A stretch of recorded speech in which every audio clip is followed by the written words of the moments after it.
आज आफ्नो जन्म थलोको यो सानो बच्चा बेलामा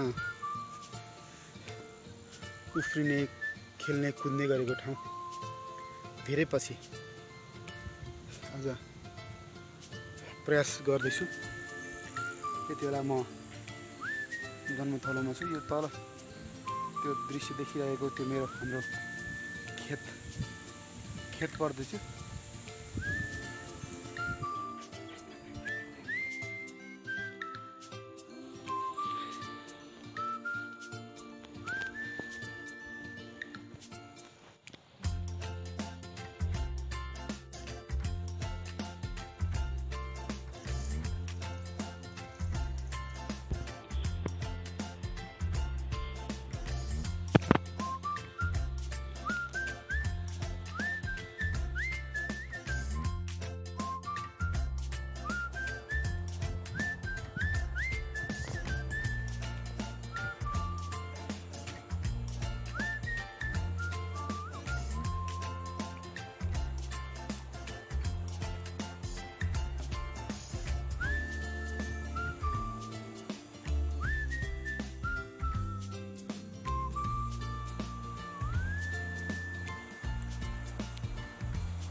बेलामा खुब आउँछ गाउँको चोरदुला भनेर। हेर्दाखेरि नै चोर बस्ने जस्तो एउटा सेफ ठाउँ, सुरक्षित ठाउँको रूपमा जस्तो रहेको छ यो चोरदुला। म भित्र पसेँ, अलिकति हिलो छ किनकि ढुङ्गाको ककरा भएको कारणले यो बर्खा महिनामा पानी सब चुहिएर हिलो जस्तो थियो। भित्र कुनामा चाहिँ जान सकिएन। बच्चा बेलाको याद ताजा हुन्छ चोरदुला आएपछि। म पसिनाले नित्रिकै भएको छ। बाल्यकालसँग जोडिएको चोरदुला काठमाडौँ बस्न थालेपछि खासै आइँदैन। आए पनि काम विशेषले सहर केन्द्रित भएर वा बजार केन्द्रित भएर आइन्छ। डाँडा काँडा वन पाखा चढ्ने गरे खासै आइन्न। आज धेरै पछि चोरदुलो घुम्न आएको छु। हिँड्ने बानी नभएर होला एकदमै थका लागेको अवस्था छ। गाह्रो श्वासमा भएको अवस्था पनि छ। किम्वदन्ती नै मान्ने हो भने भगवान बुद्धका अनुयायी पद्मसम्भव, जसलाई बुद्धको अवतार पनि भनेर बौद्ध धर्मावलम्बीहरूले मान्ने गरेको हामी पाइन्छ। तिनै पद्मसम्भवले पनि यस गुफामा आएर तपस्या गरेको भन्ने एउटा धार्मिक किम्वदन्ती रहेको छ। मैले यहाँ अगाडि देखिरहेको छु, म दृश्यमा देखाउँछु पनि। यसरी बौद्ध धर्म मान्नेहरूले एउटा धार्मिक ध्वजा पनि यहाँ हामी टाँगेको देख्न सक्छौँ। बुद्धको प्रतिमाहरू पनि यहाँ हामी देख्न सक्छौँ। गुफा प्रतिमा पनि हामी देख्छौँ।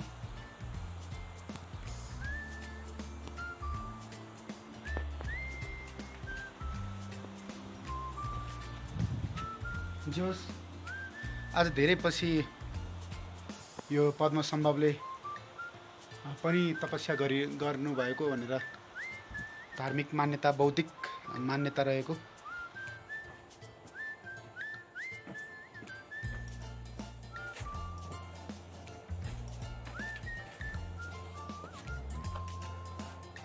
यसबाहेक खासै यो गुफाको बारेमा त्यति धेरै किम्वदन्तीहरू मलाई विशेष हामीलाई थाहा छैन। म पसिना भएको छु, गर्मीले पनि हिँड्ने बानी नभएर पनि। भित्र बत्तीको व्यवस्था छैन, यही मोबाइलको लाइटले बालेर जानुपर्छ र बर्खा महिनाको यो पानी ककारोबाट पानी चुहेको हिसाबले पानी अलिकति हिलो छ भित्र, तसर्थ मैले भित्रको दृश्य धेरै देखाउन सकिनँ। थोरै चाहिँ म पक्कै पनि देखाउँछु। पद्मसम्भव गुरुले तपस्या गर्नुभएको भनिएको चोर गुफा यहाँभन्दा थोरै माथि अर्को गुफा पनि रहेको छ।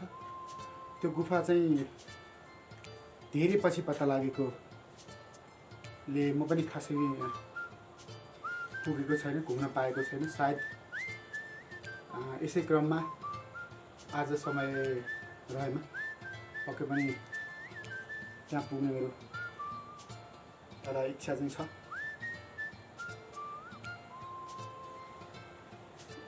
लगभग बस्तीबाट 20 मिनट जति पैदल यात्रा गरेपछि हामी यो पद्मसम्भवको गुफा भनौँ वा चोर दुला भन्छौँ हामी स्थानीय भाषामा वा गाउँले भाषामा, यहाँ आइपुग्छौँ। धेरै व्यक्तिहरू गाउँमा जन्मे पनि हुर्के पनि यस गुफामा नआइपुगेको पनि मैले पाएको छु, भेटेको छु। यद्यपि सायद अहिले सबैजना एक न एकपटक यो गुफा पक्कै पनि घुम्नु भएको छ होला। गुफाभित्र जाँदैछु। हामी सानो बेलामा खुब आउँथ्यौँ। लाइटकै सहाराले जानुपर्ने छ, अलिकति बाटो चाहिँ अलि अप्ठ्यारो स्थिति छ।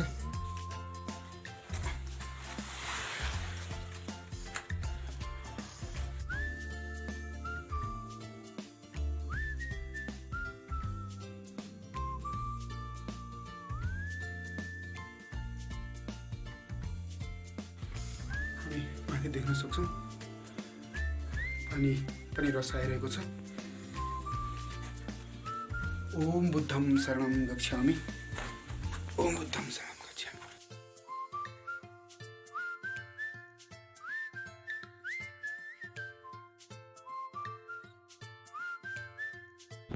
बुद्धलाई यसरी प्रतिस्थापित गरिएको छ। पद्मसम्भव गुरुले आएर यहाँ तपस्या गरेको, ध्यान गरेको भन्ने एउटा जुन मान्यता छ वा किम्वदन्ती छ।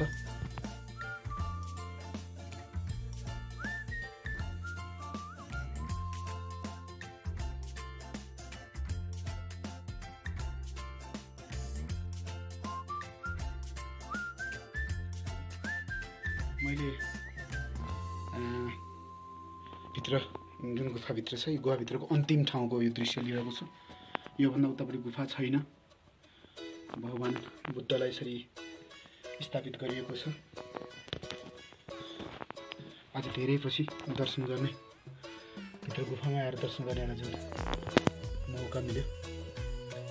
ओम बुद्धम शरणम गच्छामि।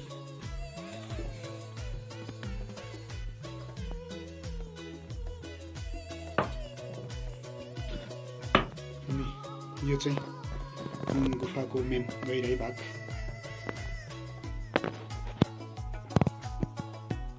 पहिला चमेरा पनि पाइन्थ्यो यस गुफामा। मलाई अझ विशेष मलाई पनि याद छ, हामी बच्चा थियौँ त्यति बेला चमेराहरू तपाउँथ्यौँ। चमेरे गुफाको रूपमा पनि कसैले यसलाई बुझ्ने गरेको पाइन्छ। यसरी पद्मसम्भवले ध्यान तपस्या गर्नुभएको यो गुफा बौद्ध धर्मावलम्बीहरूको पनि एउटा पवित्र स्थान हो। यहाँ र विभिन्न लामा गुरुहरूले बौद्ध अनुयायीहरूले ध्यान तपस्या गर्नुभएको अहिले पनि यद्यपि छ। हामी विभिन्न आकृतिहरू देख्न सक्छौँ।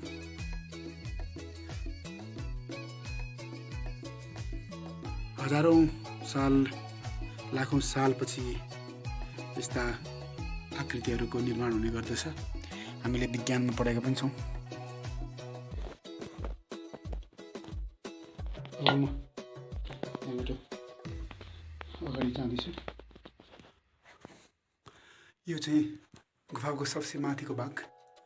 पानीहरू त्यति स्पष्ट मेरो क्यामेराले भ्याएन, तर पानीहरू तब हल्का चुहिरहेको अवस्था पनि छ।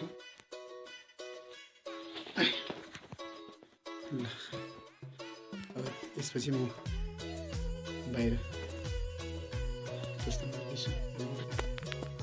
यसरी हाम्रो पन्ध्रसम्मले ध्यान तपस्या गर्नुभएको भनिएको यस गुफामा आज धेरै पछि छिरेको छु। लाइट छैन, त्यसर्थ मोबाइल क्यामेराको प्रयोग गर्नुपर्दछ।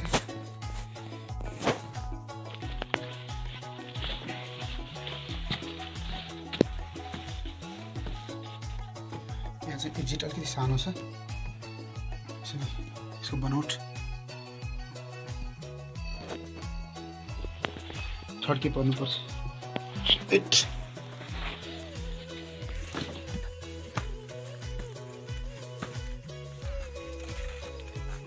फाइनली हामी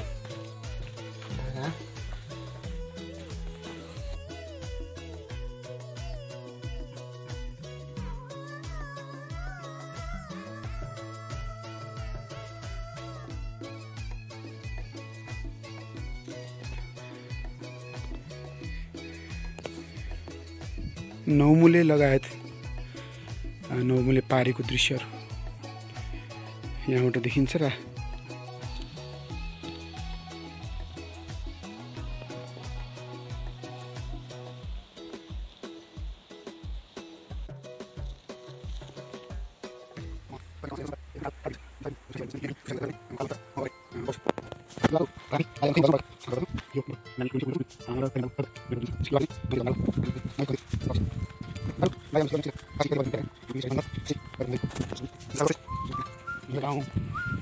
गाउँको संरचना पनि केही परिवर्तन भयो।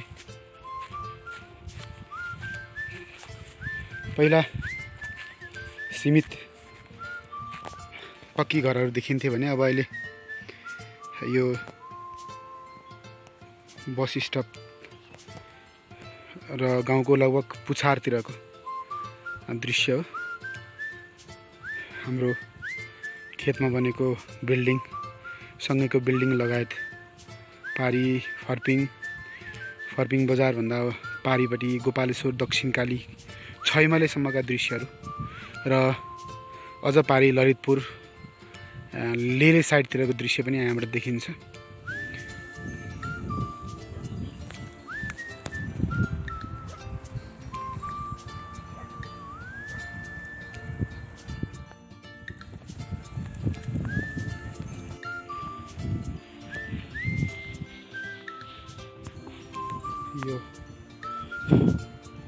यो दृश्यमा देखिएको चाहिँ मेरो जन्मथलो, जन्मेको घर पनि यद्यपि छ।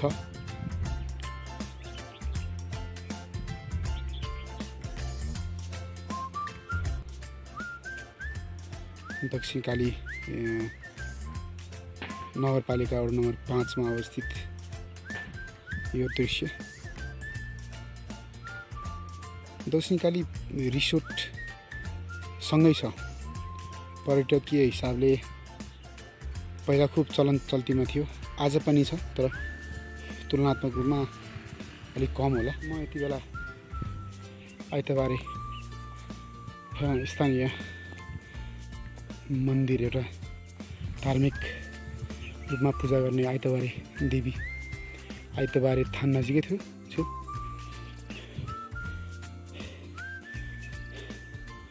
मैले मेरो व्यक्तिगत युट्युब सञ्चालन गरिरहँदाखेरि बारम्बार एउटा प्रसङ्ग उठाउने गरेको थिएँ। गाउँका कतिपय वन सीमाहरू अतिक्रमणमा पर्दैछन् भनेर सुरुदेखि नै, आजभन्दा लगभग 10-12 वर्ष अगाडिदेखि नै आवाज उठाउँदै आएको थिएँ। अहिले गाउँका वनका विभिन्न भागमा यस्ता ध्वजा पताकाहरू देख्न सकिन्छ। जानी नजानी जग्गा वा वन अतिक्रमण भइरहेको पनि छ।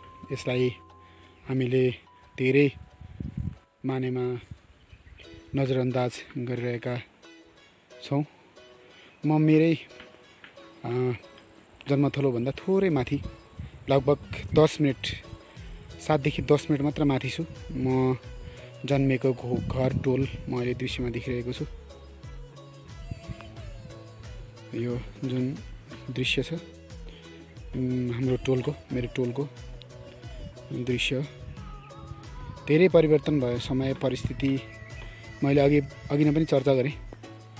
समयले, परिस्थितिले, व्यक्ति, ठाउँ सबैलाई परिवर्तन गराउँदो रहेछ। अहिले गाउँ बजार भएको छ, बजारबाट विकसित रूपमा अझ अगाडि बढ्दैछ। मैले यति भनिरहँदा म गलत हुन्न जस्तो लाग्छ, किनभने समय, परिस्थिति सधैँ एकनास रहिरहँदैन। यो शाश्वत नियम पनि हो।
दर्शन गरेर त्यति बेला म ग्रामदेवीको रूपमा गाउँलेले पूजाआजा गर्दै आएकी आइतबारे थानमा छु। आइतबारेमा हामी देख्न सक्छौँ खासै मूर्ति पनि छैन, खासै मन्दिर पनि छैन। ढुङ्गाको ककरामा बसेकी देवी, बसेको भगवानलाई गाउँलेहरूले अनिष्ट अनि अनिकाल हरण गर्ने देवीको रूपमा, देवताको रूपमा पूजाआजा गर्ने प्रचलन पहिलादेखि नै रहिआएको छ र हामी पनि बाल्यकालमा यस स्थानमा आएर पूजाआजा गर्ने गर्दथ्यौँ। दसैँमा नवरात्रि पूजा गरेको जमरा लिएर हामी यो ठाउँमा पूजाआजा गर्न आउने गर्दथ्यौँ।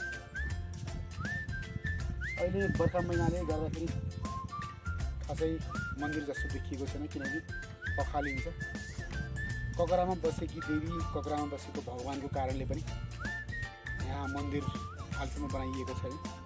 सायद भोलिका दिनमा बन्ला। आज गाउँ घुमिरहँदा, पुरानो यादलाई ताजा गराइरहँदाखेरि ग्रामदेवीको रूपमा पुज्ने आइतबारे थान आएर पनि मैले दर्शन गरेँ र मेरो व्यक्तिगत प्रयोजनको लागि बनाइएको युट्युब च्यानल छ, त्यसको लागि एउटा सङ्ग्रहको रूपमा मैले यो भिडियो खिचिरहेको छु। आइतबारेबाट म अब गाउँतिर बस्तीतिर अगाडि बढ्दैछु।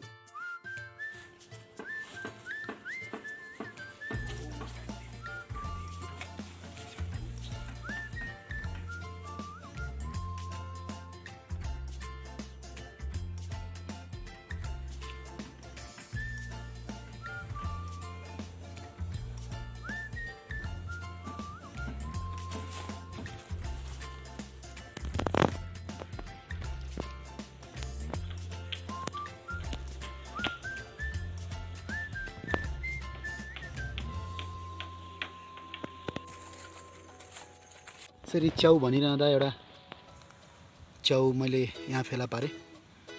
यो रक्ती च्याउ, हामी रक्ती च्याउ भन्थ्यौँ, तर म यसलाई हात लगाउँदिनँ किनकि धेरै भयो हामी च्याउसँग परिचित नभएको। तसर्थ पनि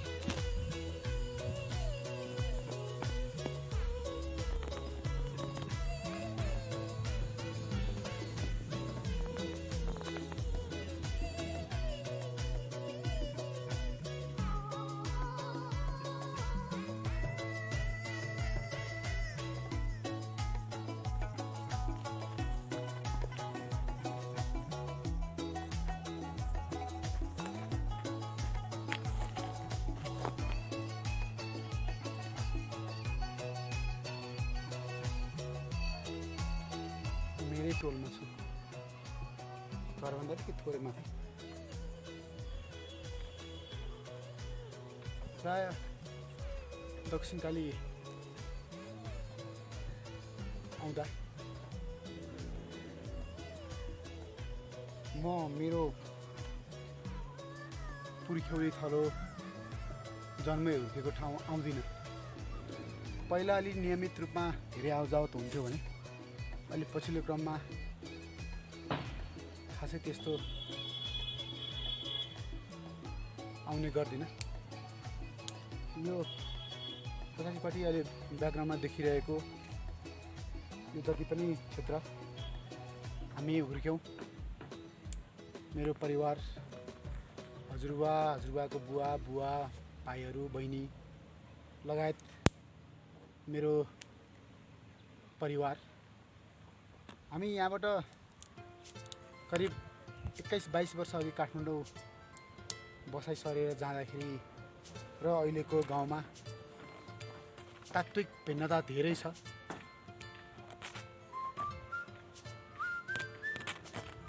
पारिस्थितिक भिन्नता पनि देखिन्छ, कारण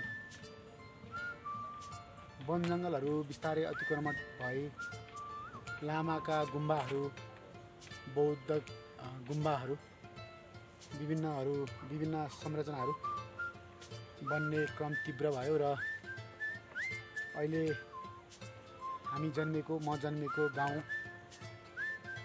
धेरै परिवर्तित स्वरूपमा म देख्छु, हामी देख्छौँ।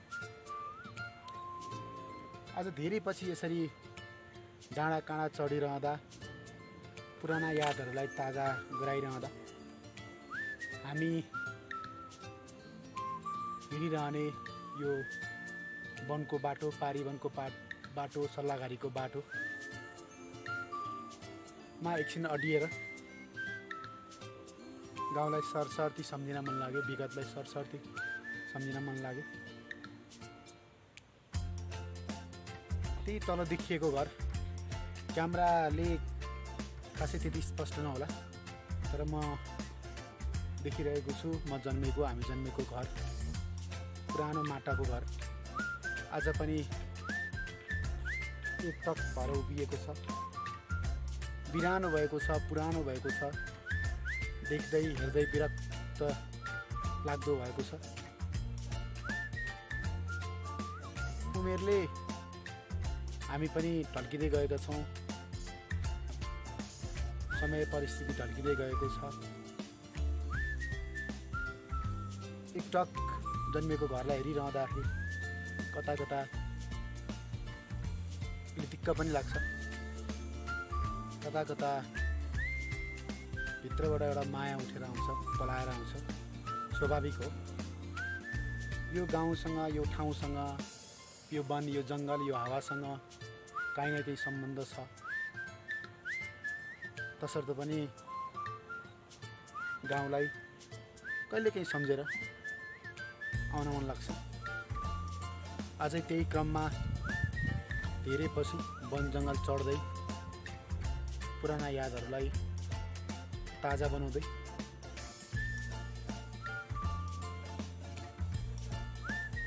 यसरी एउटा यात्रा भनौँ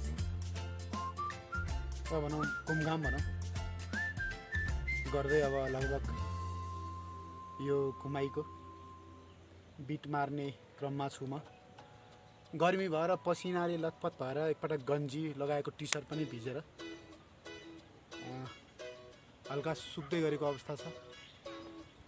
असिन पसिनाले पुरै भिजिएको छ। बानी पनि हो, हिँड्ने बानी छैन। तसर्थ पनि अब लगभग मैले मेरो व्यक्तिगत प्रयोजनको लागि जुन एउटा युट्युब बनाएको छु, एउटा आर्काइभको रूपमा रहोस्, एउटा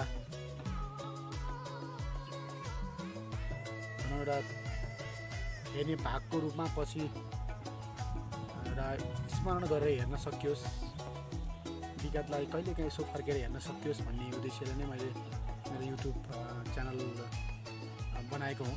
योभन्दा अरू केही उद्देश्य छैन, हुने कुरा पनि भएन। तसर्थ आजको यो गाउँ घुमाइ वन पाखा हुँदै अब म काठमाडौँ फर्किने क्रममा छु। धेरै सब्सक्राइबरहरू हुनुहुन्न मेरो युट्युबमा, धेरै फलोवरहरू पनि हुनुहुन्न। मलाई धेरै चाहिएको पनि होइन र मैले बनाउन खोजेको पनि होइन, किनकि त्यो मेरो नितान्त व्यक्तिगत प्रयोजनको लागि बनाइएको एउटा सङ्ग्रहको रूपमा बनाइएको युट्युब च्यानल हो। तसर्थ पनि जति साथीभाइले हेर्नुहुन्छ, जति मेरो सर्कलले वा मेरो नजिकको व्यक्तिहरूले हेर्नुहुन्छ, पक्कै पनि एउटा मेरो नितान्त व्यक्तिगत प्रयोजनको लागि बनाइएको भिडियो भएको हुनाले राम्रो नराम्रो छुट्याइदिनु हुनेछ भन्ने एउटा अपेक्षा, एउटा आशा राखेको छु। अब हामी अरू कुनै एपिसोडमा वा अरू कुनै भिडियोको क्लिप्समा पक्कै पनि भेट्नेछौँ। यो पछाडि देखिरहेको जुन ब्याकग्राउन्ड छ, त्यो ब्याकग्राउन्डमा म जन्मेको हो, हुर्केको हो, खेलेको हो, कुदेको हो। यही हावापानीले मलाई एउटा प्राण दियो, एउटा जीवन जिउने एउटा आधार दियो। त्यो आधार बिर्सिनु हुँदैन भन्ने मान्यता म आज पनि राख्छु। होला यो गाउँसँग मेरो यो एउटा सम्बन्ध बाहेक अरू कुनै सम्बन्ध नहुन सक्छ, तथापि गाउँ गाउँ नै हुन्छ, सहर सहर नै हुन्छ।